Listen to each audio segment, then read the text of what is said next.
Hey guys, welcome to the week at the movies. I am Sajin Shrijith here to review director Zach Cregger's new horror film Weapons.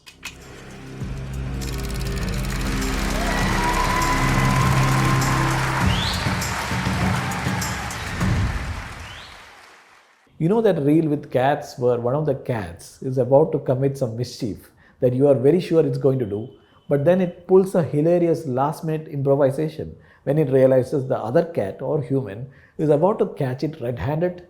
Well, Weapons is akin to watching one of those reels, but with a small difference. It will generate some chills first before making you laugh. You expect something to happen soon, and you are anxiously watching the build up to that moment you expect to happen. But then it upends that expectation with a smug expression. And I mean it in the best way possible.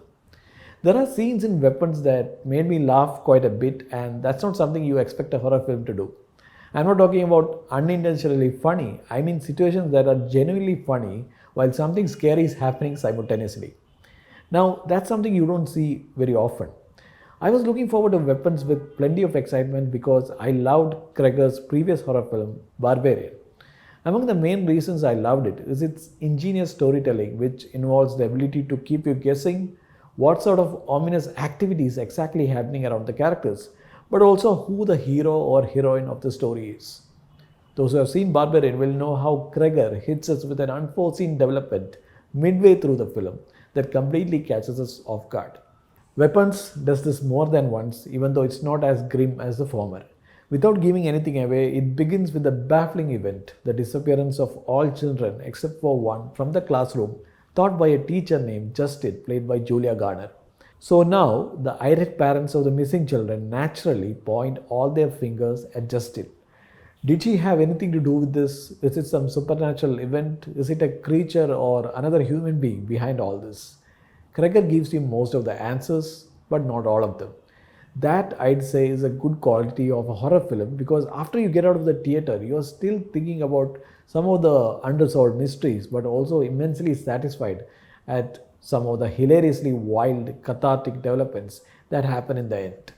Because until that point, you are not thinking about whether we could make such bold storytelling choices inside a horror movie. It's not something that even Cregger did in Barbarian, which was, by the way, one extremely dark, disquieting horror film. However, in that film too, Cregger attempted something no other horror film did before, making us feel briefly empathetic towards the so called terrifying antagonist. Weapons, however, knows whose side it's supposed to take, and it takes a while to get us to realize which characters we are supposed to root for, even though it doesn't make a lot of effort to get us close to them, enough to feel a sort of kinship. In that regard, I would say Weapons is the horror movie equivalent of Pulp Fiction. You enjoy watching these characters, but you don't feel close to them. You are more interested in seeing how their paths cross in the most unexpected ways and how they manage to get out of the mess created by all the twists and turns beyond their control. Quentin Tarantino was the first name that came to my mind for one more reason: a non-linear narrative split by multiple chapters, in this case named after the key players. Now, you might be wondering if it's something like Strange Darling, which came out last year, also a non-linear thriller told through different chapters. It's not. That was a film that gave us all the answers, irrespective of the non-linear trickery. Weapons is relatively more wicked in its design with a wicked sense of humor to go along with it. What makes everything more interesting is how it delves into occasionally surreal territories that get you wondering if everything is an allegory for something else, in the same way that storytellers like Stephen King, Stanley Kubrick, Jordan Peele, or David Lynch did before. There is a reason I mentioned these four names.